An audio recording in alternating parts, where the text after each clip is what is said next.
a quiet archive record. Tonight, we drift into a place where silence carries the story. There is nowhere to go, nothing to hold on to, only a slow pull into the void. Reincarnation stories have been told for centuries, but a smaller group of cases stands out for one simple reason.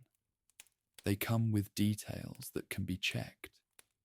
In these reports, a young child begins speaking about another life with names, places, family members, and events that the child should not know. Sometimes the child shows strong emotions linked to that claimed past. In rare cases, the story includes a verifiable death, a specific town, a job, a spouse, or a hidden family fact. Researchers have collected thousands of such reports around the world, and a fraction of them have been investigated in depth. These are not proofs. They are case files with interviews, timelines, and careful attempts to rule out normal ways a story can travel. Tonight, we go through the strongest reincarnation cases in the world. The modern study of reincarnation claims is not a single field. It sits at the edge of psychology, anthropology, medicine, and folklore. A child who claims a past life can be seen in many ways. In some cultures, the family accepts it at once and looks for the previous family. In others, the claim is hidden or denied, and the child is urged to stop talking. That difference matters because it changes what can be observed. When a claim is welcomed, adults may ask questions that shape the story. When a claim is punished, the child may stop speaking, and details are lost. In the 20th century, a small number of researchers tried to treat these stories like investigations. The best-known group came out of the University of Virginia. They collected reports, traveled to interview families, and tried to separate what was said early from what was learned later. They looked for first statements, first witnesses, and the timeline between a child's first remarks and the moment any contact was made with a possible previous family. The strongest cases, at least on paper, tend to share a pattern. The child begins speaking between 2 and 4 years old. The child uses unusual proper nouns. The child shows a strong pull toward a particular place. The child may have fears, habits, or skills that do not fit the current home. In some cases, the child has birthmarks or birth defects that seem to match wounds on the person they claim to have been. That last category is controversial, but it is part of the record. There is also a hard reality behind these files. Children are imaginative. Adults are suggestible. Families can be motivated by attention, status, money, or a sincere desire for meaning. And information can move fast, even without the internet, through neighbors, visitors, and casual talk. If a case is going to mean anything, the documentation has to be strong enough to survive those obvious problems. So tonight, we will treat each story like a case report. We will pay attention to what the child said, when they said it, who heard it, and what was checked later. We will note where the evidence is strong and where it is weak. We will also look at alternative explanations that do not require reincarnation at all. That includes ordinary learning, family coaching, mistaken identity, and what psychologists call cryptomnesia, when a memory is stored, but its source is forgotten, so it feels like it came from nowhere. We begin with cases that have the most investigation around them. Then we move to cases that are famous, but also messy, where the myth has grown larger than the early statements. The goal is not to prove anything. The goal is to understand why some cases keep coming back in serious discussions and why others fall apart once you look closely. One of the most cited modern cases is the story of a boy in the United States who claimed to have been a World War II pilot. The child, named James, began having intense nightmares at a very young age. In the dreams, his plane was on fire and he was trapped. He would kick and scream in his sleep, repeating details about a crash. In the day, he began talking about airplanes in ways that surprised his parents. He said he flew a plane off a boat. He used the word corsair, which is a specific aircraft, not a generic term. He spoke of a friend named Jack Larson. He also said that he had been shot down by the Japanese. At first, the family thought it was just a child fascinated by war movies. But the parents kept notes, and eventually they contacted researchers. The investigation that followed tried to pin down what James said before he had access to certain sources. That is the central challenge. James was a child growing up in a culture full of war stories. There are museums, books, TV shows, and veterans. A child can pick up a surprising number of details without a parent noticing. The strongest claim in this case was that James mentioned a ship name, the Natoma Bay, before the parents knew it existed. The Natoma Bay was an escort carrier in the Pacific. The researcher tried to verify whether James said it early. The family pointed to notes and to statements from a few witnesses. They also tried to check whether a pilot had died in a way that matched James's story. In the end, the name that fit was a pilot named James Houston Jr. He had flown from the Natoma Bay. He died in 1945 during a mission. His plane was hit and he went down near Iwo Jima. The match between the child's name and the pilot's name added drama, but it also raised questions. Names can be sticky in families. They can be repeated for reasons no one remembers. The case had many supporters, and it was presented in a way that made it feel unusually strong. But critics noted problems. They argued that James could have heard about the Natoma Bay from a museum display, a book, or an adult conversation. They also pointed out that once the family began searching, they might have interpreted vague statements as stronger than they were. A child saying Natoma is not the same as saying the USS Natoma Bay in a clear sentence. Small shifts matter. Still, this case is important because it shows what a modern investigation looks like. It has documentation, recorded interviews, and a timeline that can be debated. It is not just a story told decades later. It is a file built while the child was still young. Another cluster of cases comes from a very different setting. In parts of India, Sri Lanka, Myanmar, and Thailand, past life claims are more socially accepted. In those places, a child may be taken to visit the family of a deceased person, and the adults may look for signs of recognition. The researcher then has to separate the child's raw behavior from the expectations of the crowd. One famous case involved a boy in India who claimed to be a man from a nearby town.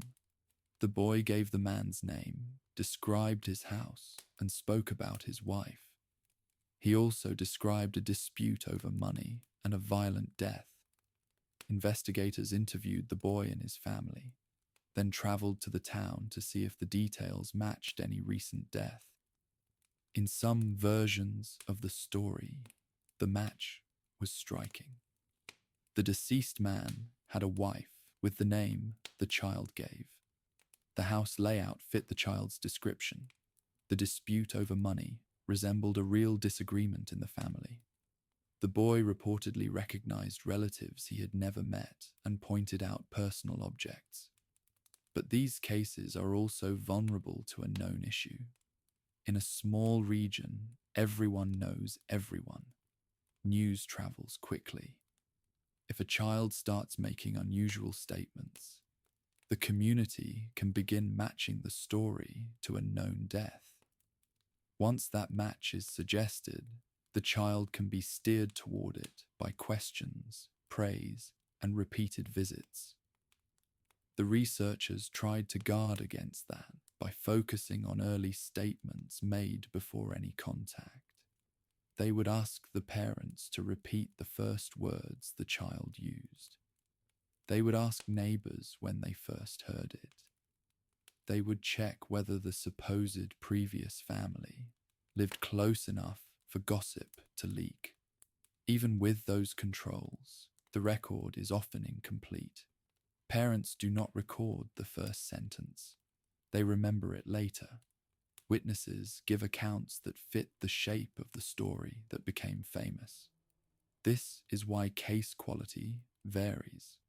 A case can feel convincing and still be weak as evidence. A different kind of case, and one that people find unsettling, involves birthmarks that resemble wounds.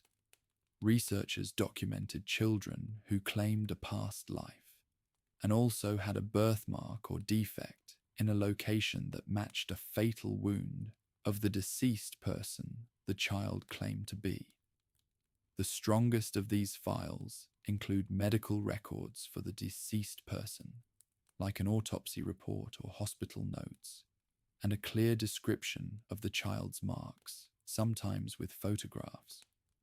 The problem is that birthmarks are common, and humans are extremely good at pattern matching.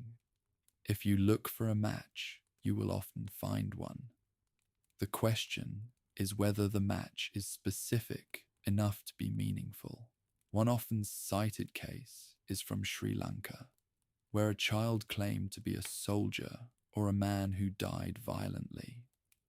The child had a mark on the chest or head. The details vary by retelling, which is not a good sign. The better cases are those where the marks were documented early, and the wound details were not known by the child's family at the time. In some investigations, the researchers claimed the child's family had no contact with the previous family and no access to the wound details. Then, after the child made statements, a match was found. If that timeline is correct, it reduces the chance of coaching, but it still does not remove the chance of coincidence. A mark can be interpreted in many ways. So far, we have described categories, not single strong moments. To understand why these cases grip people, we need to look at the sharp details. We need the small statements that are hard to explain away, like a rarely used name, a private nickname, a hidden room, or an obscure event that is confirmed. Let us move to a case that is often described as one of the best documented in the academic literature. It comes from Lebanon and involves a man named Imad El-War.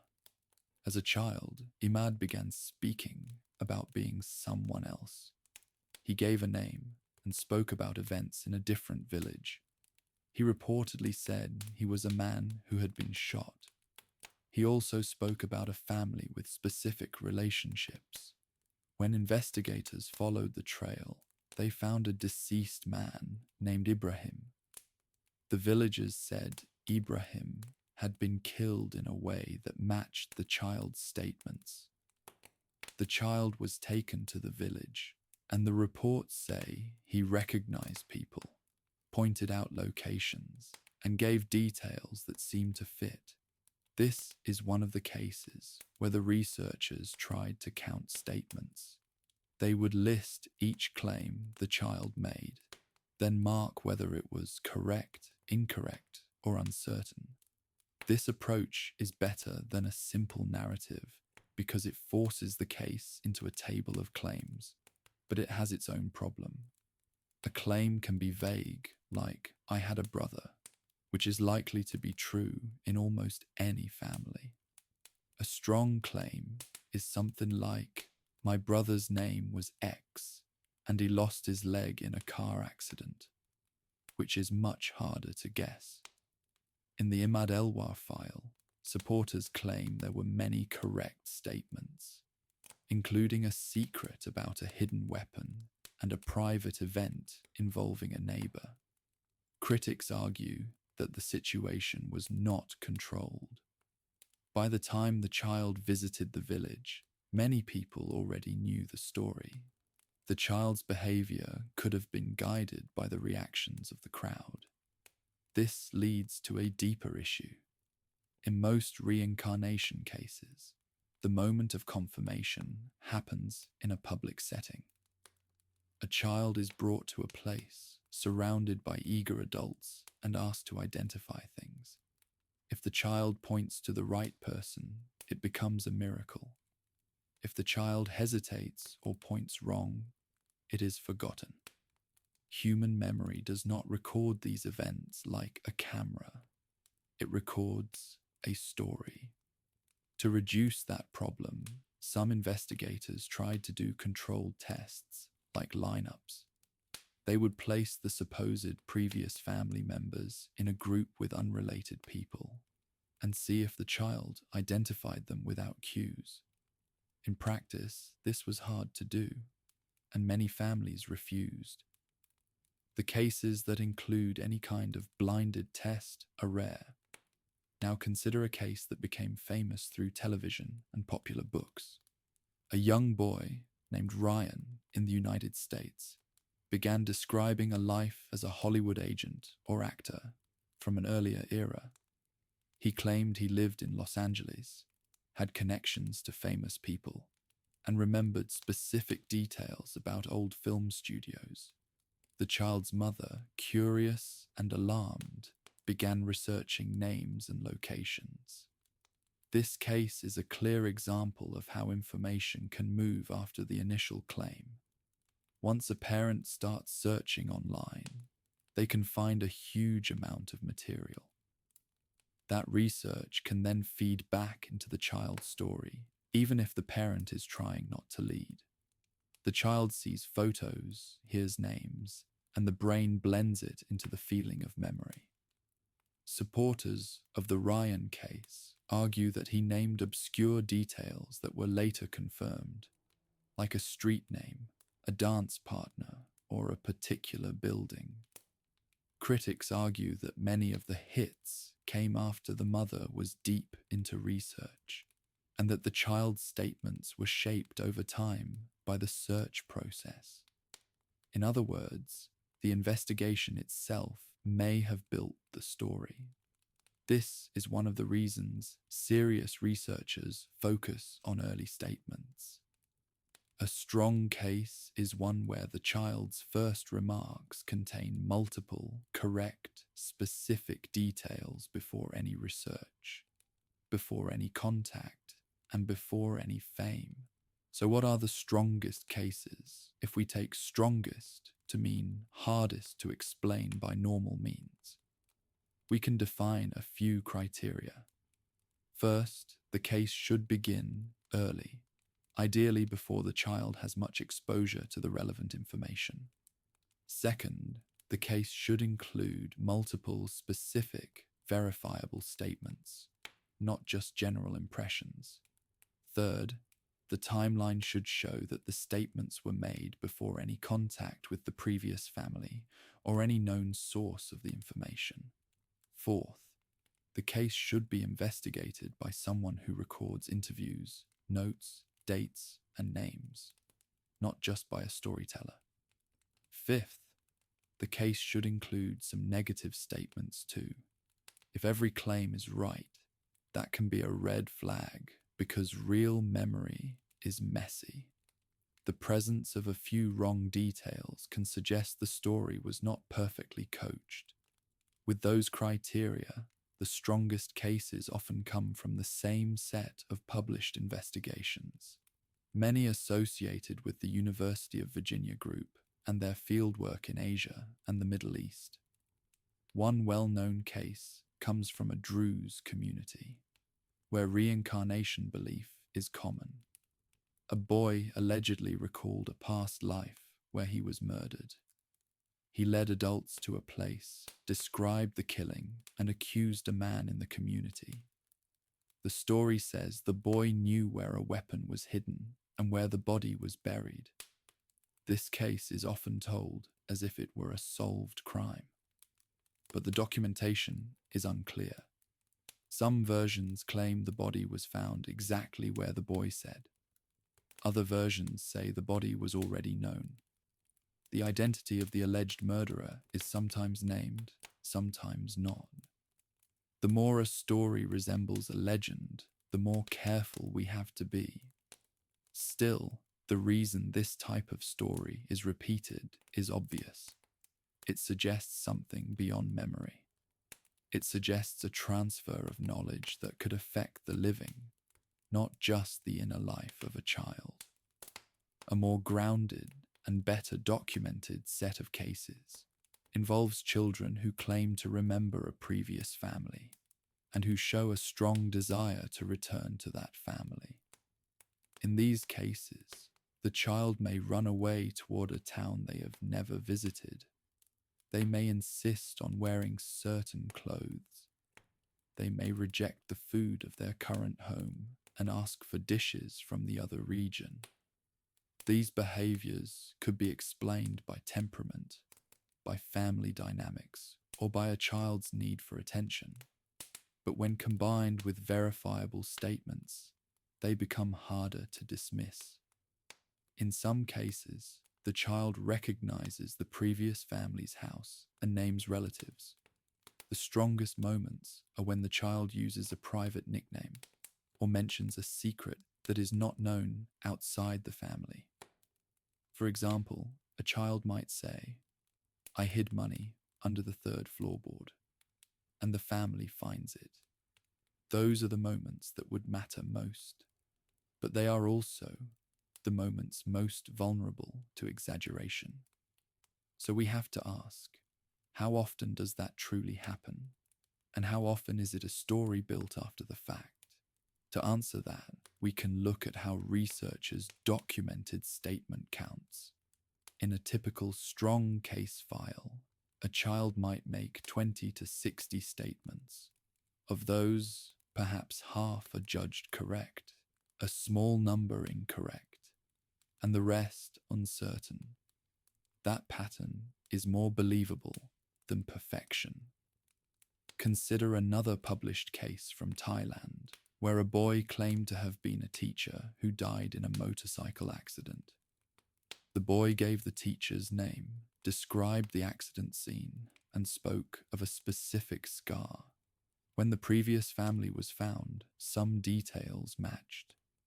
If the boy had said the name before any contact, that would be a major point.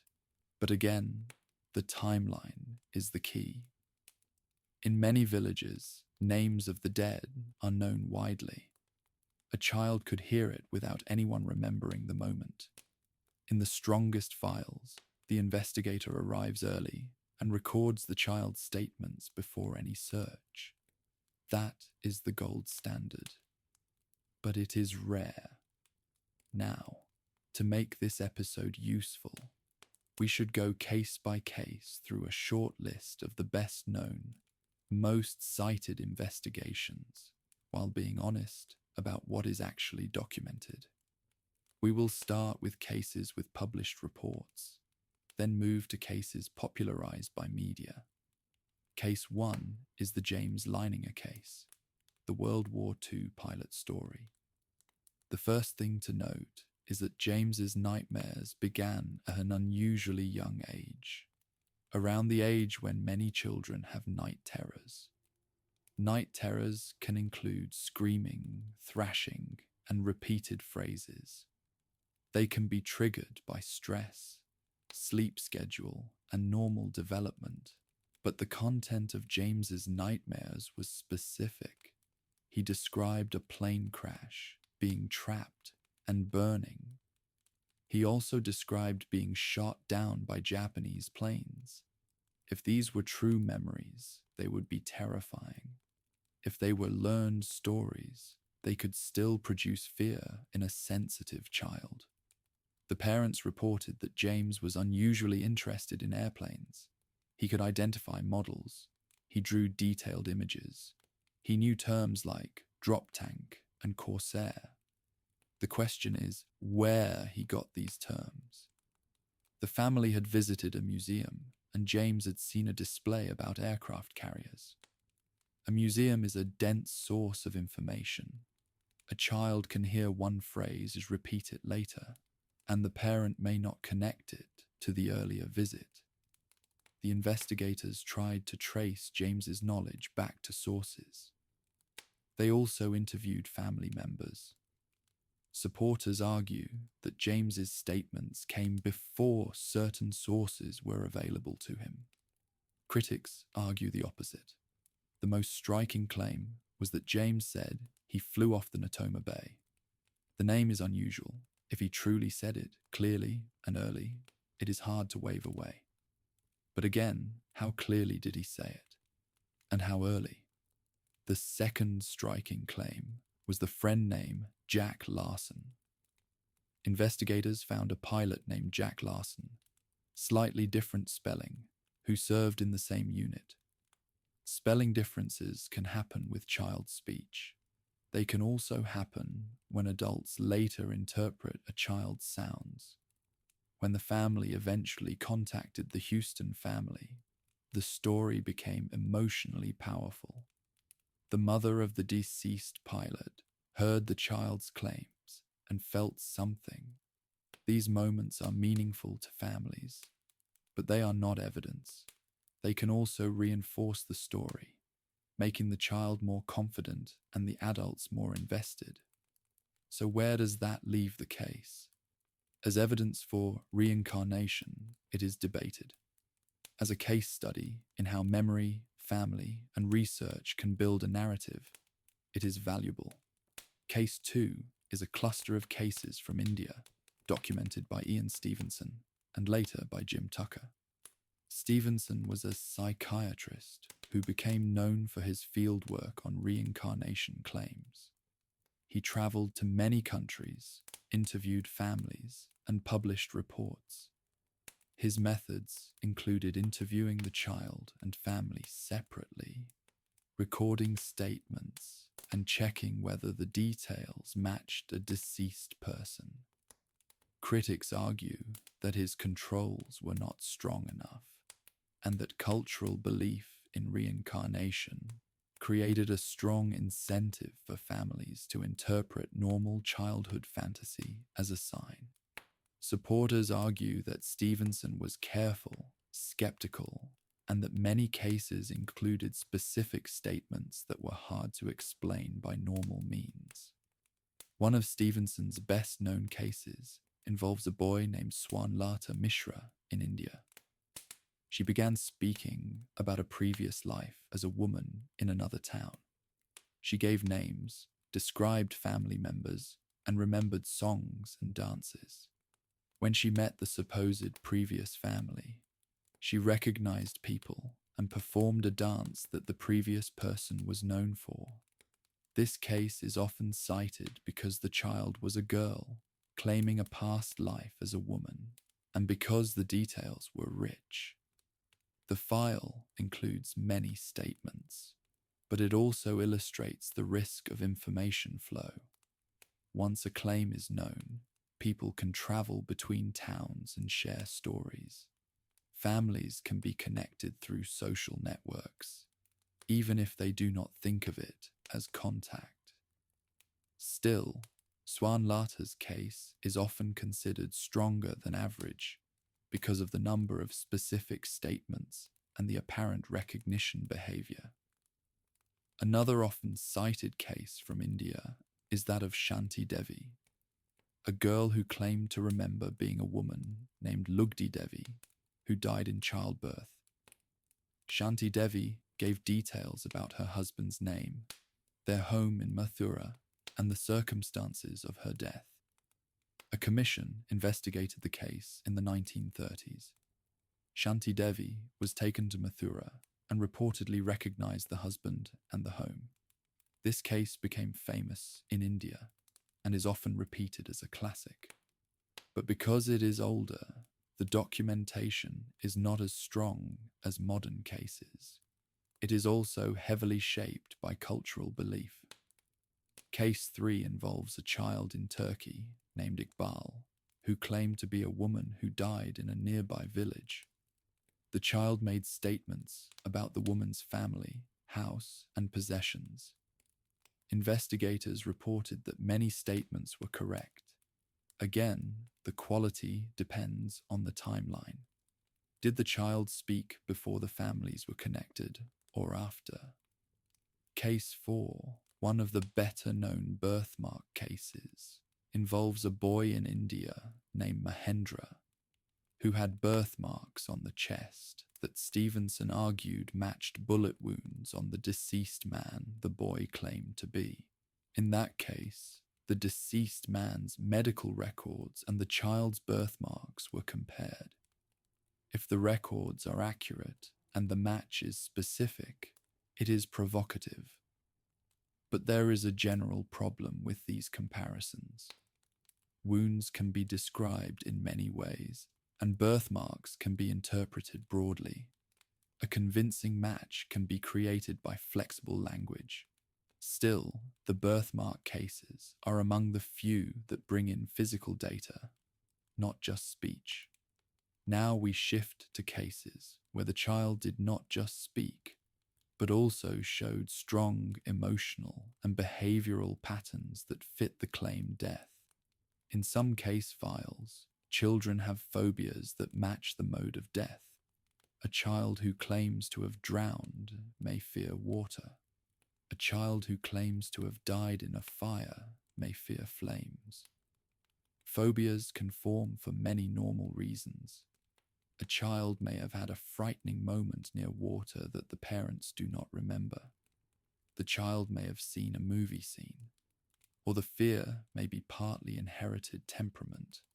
But in some files, the child not only fears something, but also talks about a specific past event tied to it.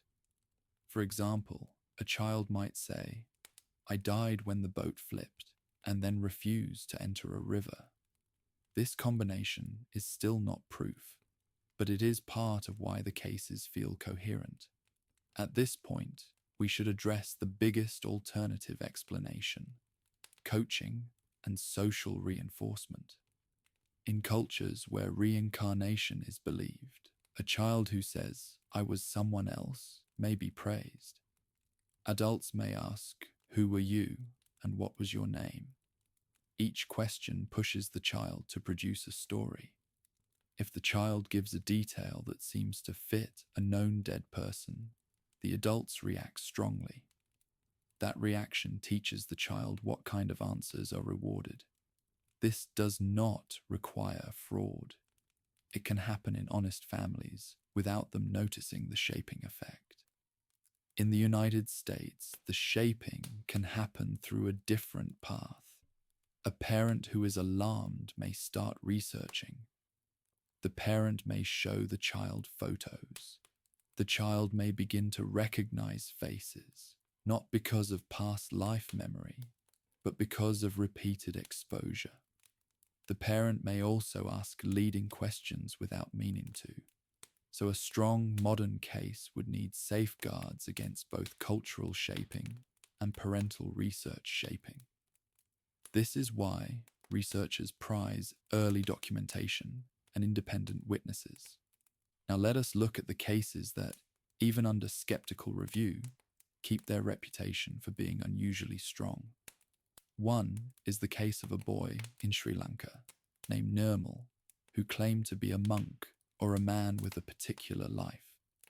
The details are debated, but the file includes early statements and a match to a specific person. Another is the case of a child in Burma who claimed to be a soldier.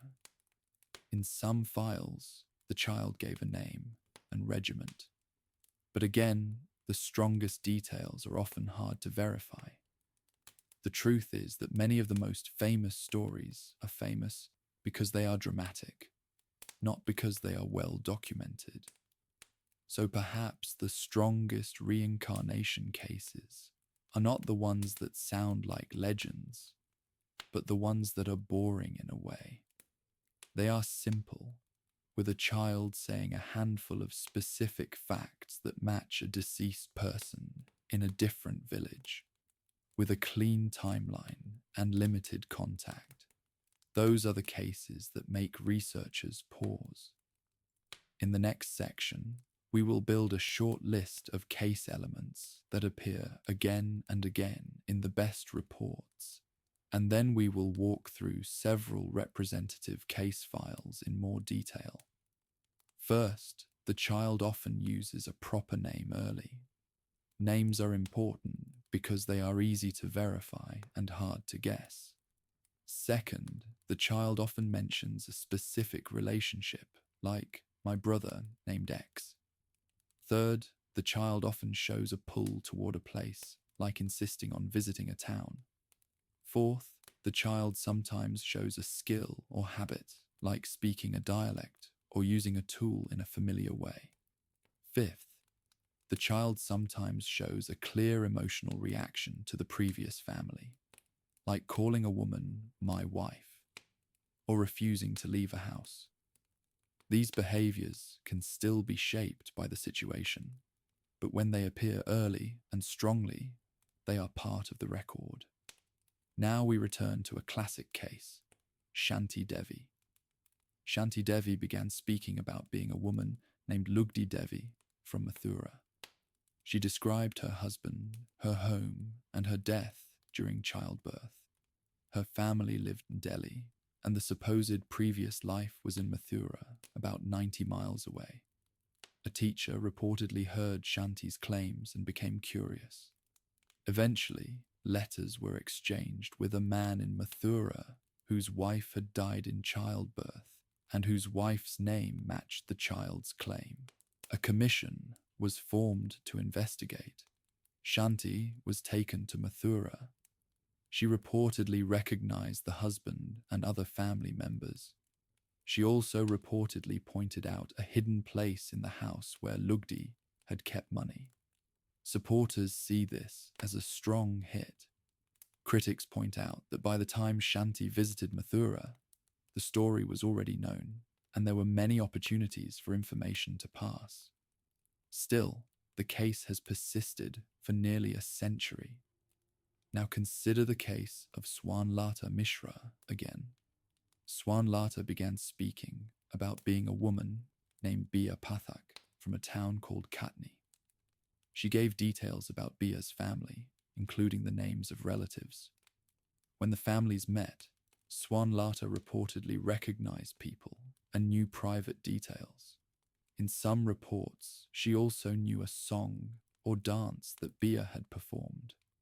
This is one of the cases where the amount of detail is so large that coincidence seems less likely. But the same problem remains. As the story spreads, people may unintentionally add details, and the child may absorb them. To judge the case, you would want to see the earliest recorded statements before any contact. Stevenson's report attempted to do that, but the level of recording still depends on human memory and notes. Now we consider the case of a boy named Purnima, who claimed to remember a life as a man who died in a bus accident. In some files, the child described the accident scene, the type of bus, and the town. When investigators checked, they found an accident that matched. But these details can be public knowledge. This is why private family details are so important in these investigations. The strongest private details are those that are not shared widely, even within a community, like a secret affair, a hidden object, or a private nickname. Another case, often cited, is from Alaska, involving a Tlingit boy named Patrick, who was said to remember the life of his grandmother's uncle. In this story, the child recognized objects and asked for items that belonged to the deceased man. Because it is within a family, it raises a different possibility. Children can absorb stories from relatives. They can hear names and details. The source can be completely normal, so family cases are usually weaker as evidence, even if they are emotionally compelling. Now, to sharpen our focus, we should define strongest in a strict way. A case is strong if it has multiple independent points of confirmation, and if those confirmations involve details that were not plausibly available to the child. This is why the James case remains on the list. Even if you doubt it, it is at least testable. You can examine the museum visit, the books in the home, the timeline of statements, and the specific names. Many cases from villages are harder to test because the information environment is unknown. Now, let us discuss cryptomnesia more clearly. Cryptomnesia is when you learn something, forget where you learned it, and later it feels like an original memory. A child might hear a story on television. The story might not register as important. Later, the child might repeat a detail in a dreamlike way and feel it as a memory. Adults can do this too. A parent might hear a name, then later feel like the child produced it out of nowhere. So a strong case would need to show that the child had no exposure to the relevant information and that no adult in the child's environment could have supplied it. That is extremely hard. Another alternative explanation is fantasy proneness and dissociation. Some children have rich inner lives. They create imaginary worlds and characters. They can speak as if they are someone else. In most cases, this fades with age. When adults interpret it as reincarnation, the child may keep performing the role. That does not mean the child is lying. It means the child is playing in the way children play. Now, we should also be fair to the other side. Some cases begin with fear, grief, and confusion, not with play. Some children seem disturbed by their memories. They do not like talking about them. They seem to want to return to a place they have never been. Those cases are harder to reduce to simple attention-seeking. Still, even a sincere child can be mistaken about the source of their feelings.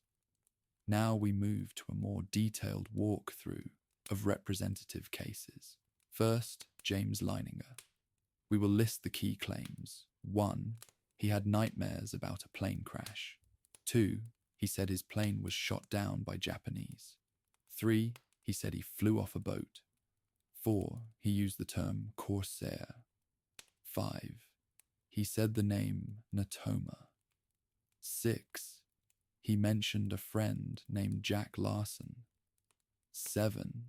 He said the plane crashed near Iwo Jima. 8. He said his own name was James. Investigators then tried to match these claims to a historical record. They found that the USS Natoma Bay flew missions near Iwo Jima. They found a pilot named James Houston who died after his plane was hit. They found a pilot named Jack Larson who served in the same unit. Now the crucial question is which claims were made before the family found the match. Supporters claim many were early. Critics claim key details were learned after exposure. So a strict evaluation would require early notes, dated recordings, and witnesses. The family did keep notes, but not all notes were dated in a way that removes doubt. So the case remains suggestive, but not decisive. Second, Shanti Devi. Key claims. 1. She claimed to be Lugdi Devi from Mathura. 2. She claimed her husband's name. 3. She claimed she died in childbirth. 4. She recognized the husband and family. 5. She pointed out money hidden in the house. The case had a commission and some written record. But the environment was full of believers and attention, which complicates it. Third, Swanlata Mishra. Key claims. 1. She claimed to be Bia Pathak from Katni. 2. She named family members. 3. She recognized relatives. 4. She knew songs and dances. The case is rich, but also vulnerable to information flow. 4th, a birthmark case. The key question is whether a child's birthmark pattern matches a wound pattern documented in medical records. If a match is specific, it is intriguing. If it is general, it is meaningless. Stevenson's files include photographs and some medical documentation. Critics argue that the matching process is subjective. Now, beyond these famous cases, there are less-known case files that researchers consider strong because they have cleaner timelines. For example, some cases involve children who live far from the previous family and still name the town and person. Some involve children who speak a dialect their current family does not use. Some involve children who insist on visiting a town and then identify the previous house. These cases are harder to popularize because they are not dramatic, but they are closer to what an investigator would want. So let us imagine what an ideal strong case would look like. A child begins speaking at age 2. A parent writes down the statements the same day. The statements include a full name, a town, a spouse name, and a job. The parent tells no one outside the home. A researcher arrives and records an interview. Only then does anyone search for a match. A match is found in a town far enough away that gossip is unlikely. A blinded test is done where the child identifies the previous family without cues. Private details are confirmed, like a hidden object. That would be the kind of case that could move the needle. In the real world, almost no case meets that standard. So what we have are imperfect files, and we judge them by how close they come. Now, we should also consider the psychological meaning of these stories, even if reincarnation is not real. A child may be processing anxiety through an identity story. A child may be absorbing the grief of adults. A child may be mirroring stories told in the home. In cultures that believe in reincarnation, the story can give a child a place in the social world. The previous family may treat the child with honor. That can shape the child's sense of self. In some cases, the child may gain gifts or status. In others, the child may be feared. So the social consequences are real, even if the metaphysics are not. Now we return to the cases with the strongest public reputations and examine the points of dispute. In the James case, one dispute is the role of the museum visit. If James learned the term corsair at the museum, that would explain it. If he used it before the museum, that would be harder. But the timeline is not clean. Another dispute is the ship name. If James said Natoma Bay early, it is a strong hit. If he said it after hearing it, it is not. Another dispute is the friend name.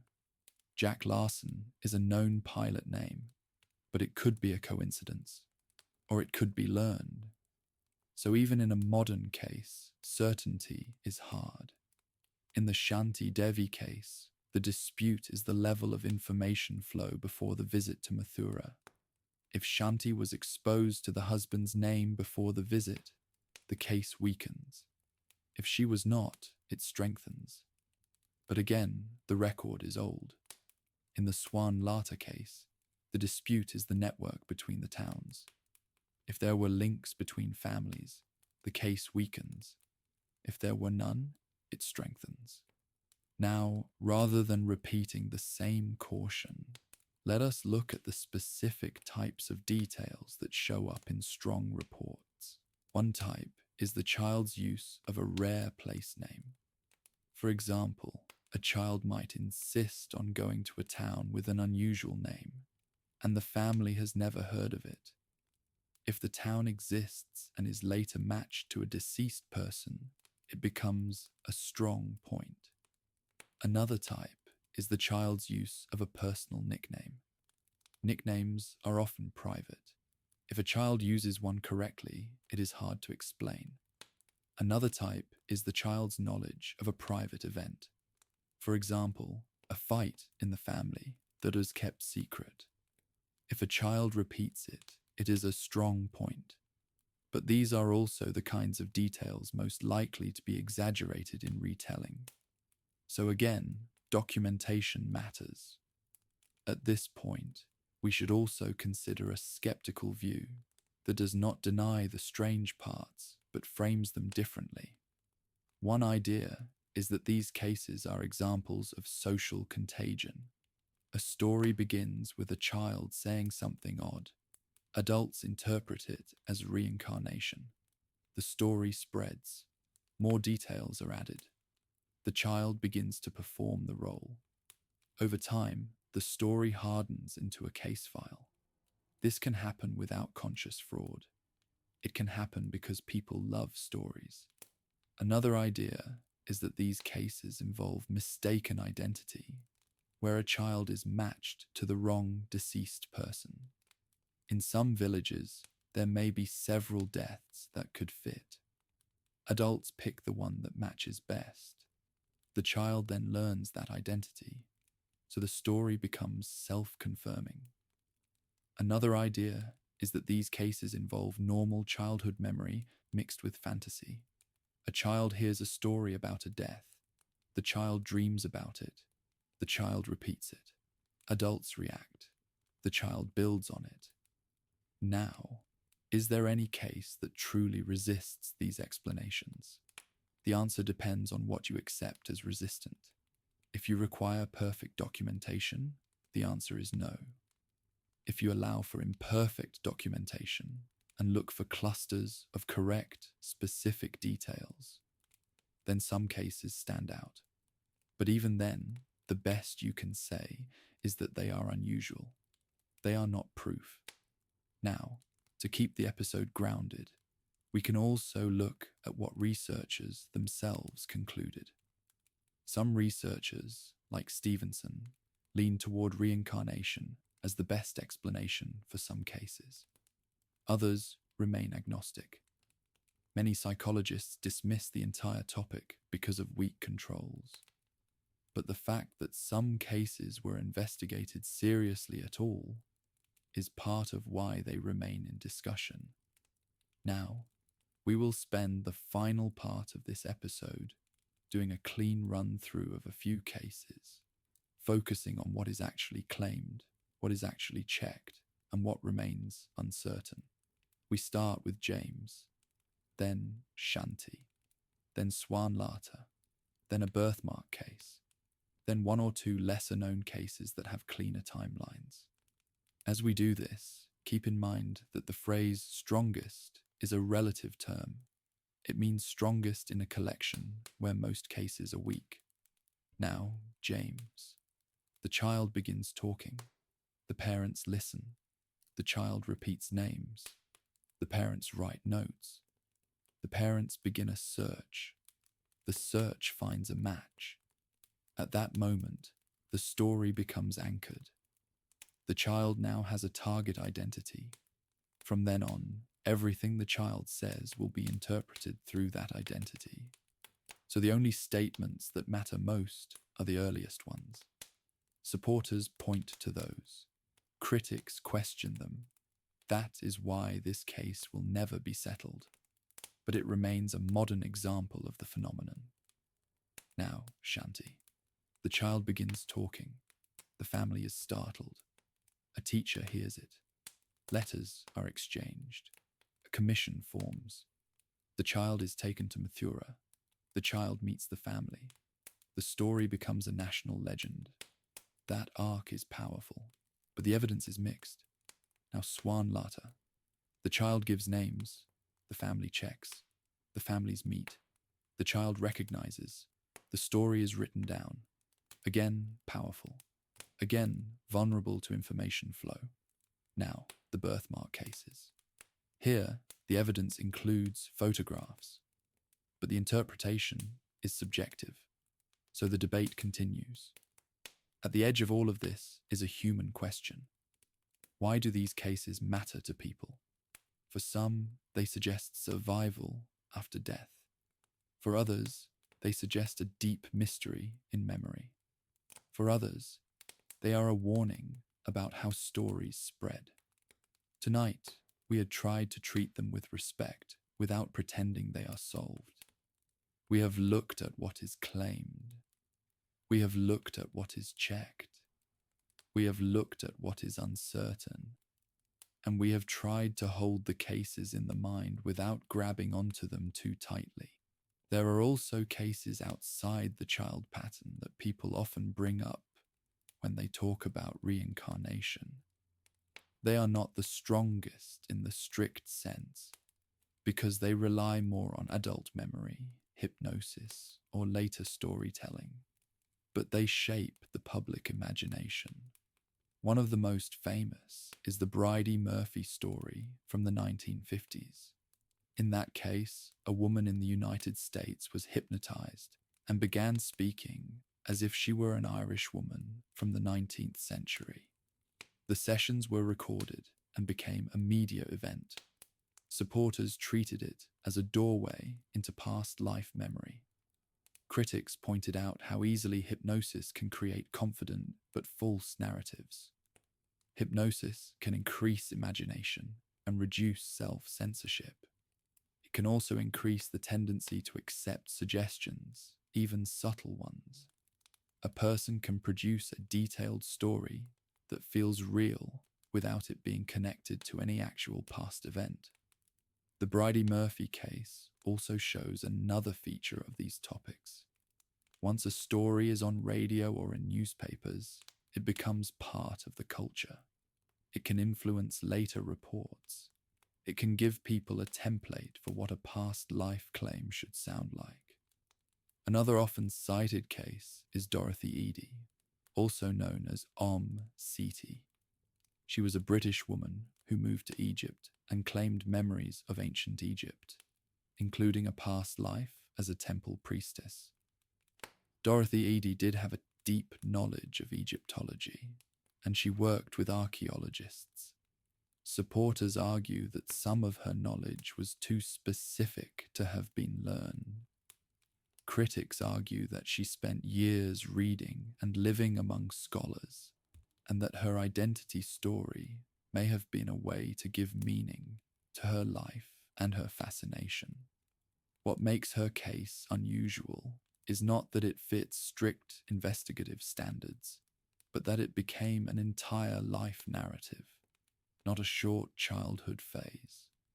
These adult cases matter because they show what happens when a person invests in a past life identity for decades. They also show how hard it is to separate memory from learning when the person has access to books, experts, and travel. For that reason, the best child cases remain more interesting to investigators. A young child has fewer years of exposure to specific information. A child is less likely to build a complex hoax, although they can still be guided. Now we return to the child cases, but with a tighter lens. If we want the strongest cases, we should focus on the ones where investigators documented statements before the identification of any previous person. This is sometimes called the before and after split. Before the match, you have raw claims. After the match, you have a story shaped by contact. In practice, the split is rarely clean, but a strong file makes the split as clear as possible. In many published reports, investigators tried to record a child's statements as a numbered list. Each item was a claim that could be checked. Some claims were factual and easy to verify, like the name of a town. Some were more personal, like a sibling relationship. Some were harder to verify, like a personal habit. The strength of the list method is that it prevents a case from becoming a single dramatic scene. It forces the narrative into many small tests. The weakness is that it can still be biased. A researcher can decide that a vague statement counts as a hit. A researcher can also ignore misses. A better file will include both. It will show claims that were wrong as well as claims that were right. It will also show what could not be checked. One example often discussed in the academic literature involves a child who claimed to have been a man who worked in a particular trade, like a carpenter, fisherman, or driver. The child used trade terms correctly.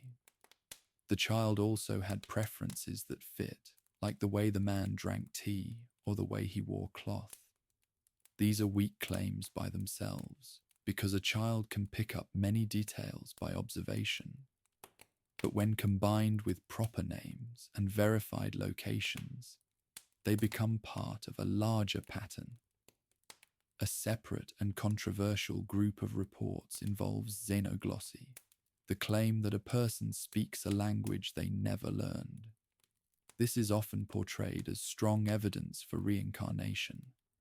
In reality, strong xenoglossy cases are extremely rare and usually fall apart under careful testing.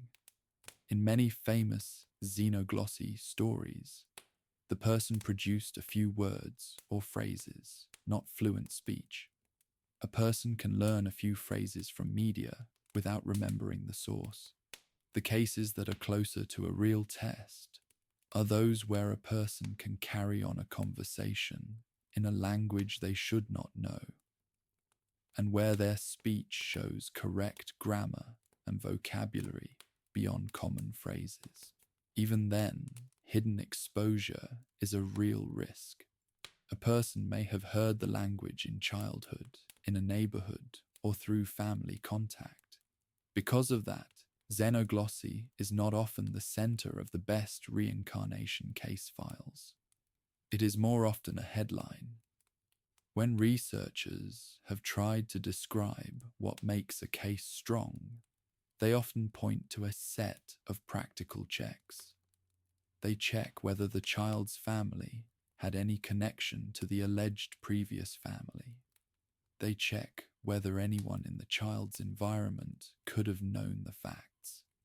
They check the distance between the families. They check whether the child made statements that were recorded early.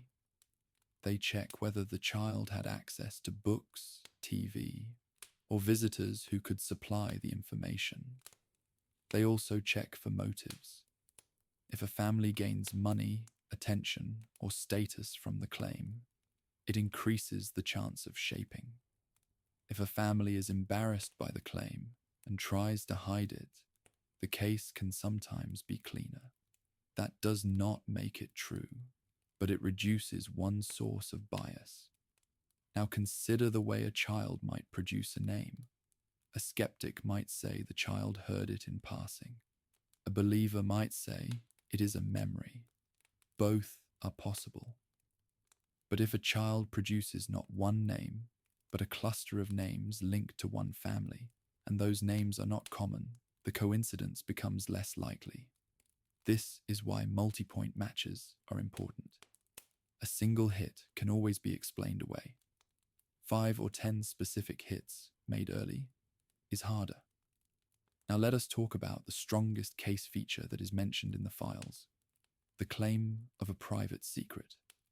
A private secret can take many forms: a hidden object, a secret nickname, a private disagreement, an affair, a debt that was not known, a crime. If a child states such a secret and it is confirmed, it feels like a strong moment. But it is also the kind of moment that can be created after the fact. An adult can remember a private event and later decide the child predicted it. So in a strict investigation, you would want the child to state the secret, the statement to be recorded, and the secret to be confirmed in a way that is independent and documented. That is rare. Now we return to the topic of birthmarks and birth defects, because they remain one of the most argued areas. Stevenson collected many cases where a child had a mark or defect that was compared to a wound in the alleged previous person's death. He argued that in some cases the wound pattern and the birthmark pattern were similar enough to be meaningful. In a few cases, he cited medical records for the deceased person and photographs of the child.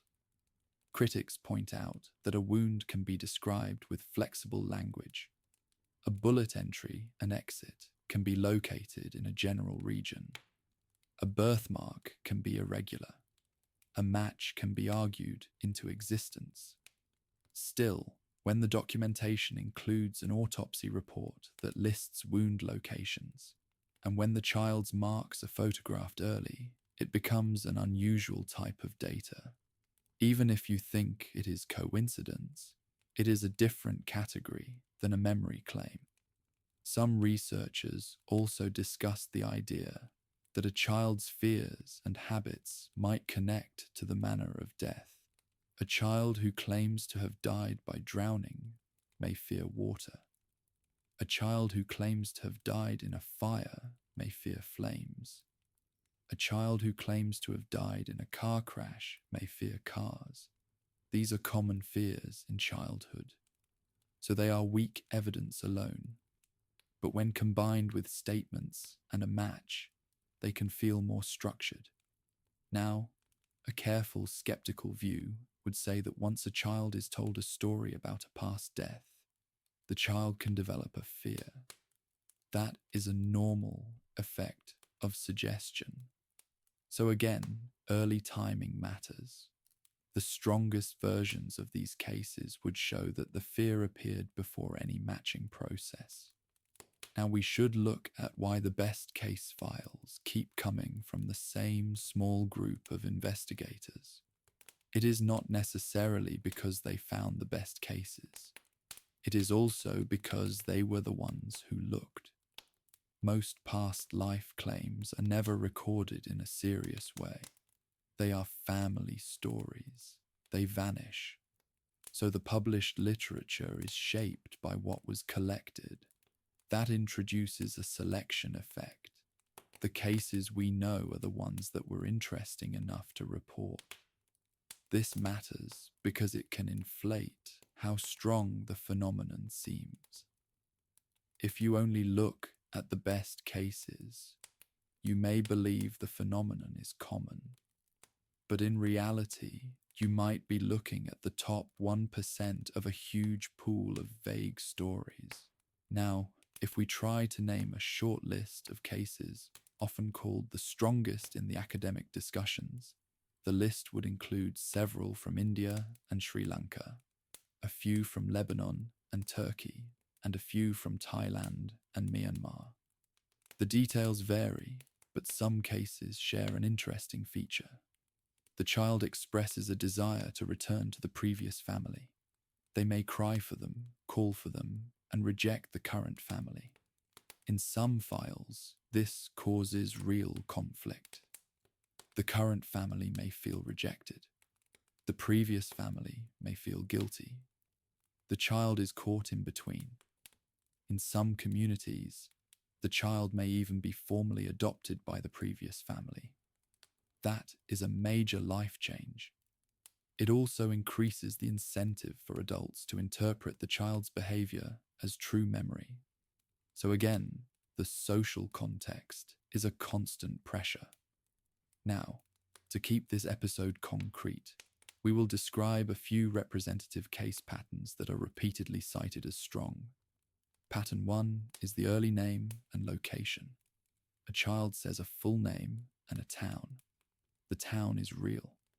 A deceased person with that name existed. The child also gives several family relationships. Pattern 2 is the unusual personal detail. A child mentions a specific habit. A child mentions a specific object. A child mentions a private nickname. The previous family confirms it. Pattern 3 is the behavior under test. A child is brought to a town and taken to several houses. The child identifies the correct house. The child identifies the correct person among several. The child recognizes objects that belong to the deceased. Pattern 4 is the physical marker. A child has a birthmark that is compared to a wound. The wound is documented. The match is argued. Now, a skeptic can still explain each pattern. Gossip for pattern 1. Leading questions for pattern 2. Cueing for pattern 3. Coincidence for pattern 4. But the more patterns that cluster in one case, the more interesting it becomes. Now, we should also be honest about the problem of memory in adults. In many case files, the child's first statements are reported by parents months later. Adults are not tape recorders. They compress. They simplify. They forget the wrong details. They remember the right ones. This is not fraud. It is normal. So the best cases are those where early notes exist: a dated diary, a recorded interview, a teacher note, a doctor note, anything that anchors the timeline. Now, some of the strongest published cases do include this. A teacher reports a child saying unusual things. A doctor is asked about a birthmark early. A researcher arrives and records statements. Those anchors matter. Now, to close this episode with clarity, we can summarize what a careful listener should take away. If you are looking for proof of reincarnation, these cases will probably not satisfy you. They are not laboratory experiments. They are human stories recorded in imperfect ways. If you are looking for the strongest reports, the ones that survive skeptical reading better than average, they tend to be those with early documentation, multiple specific claims, and limited contact before the match. If you are looking for a reason these stories continue, it is because they touch a deep human need to connect lives across time. But it is also because some cases contain details that remain hard to dismiss with a single, easy explanation. Tonight, we have tried to stay inside the record. We have treated the claims like case files. We have acknowledged the weaknesses without pretending the entire topic is simple. And we have left the final judgment where it belongs, in the mind of the listener.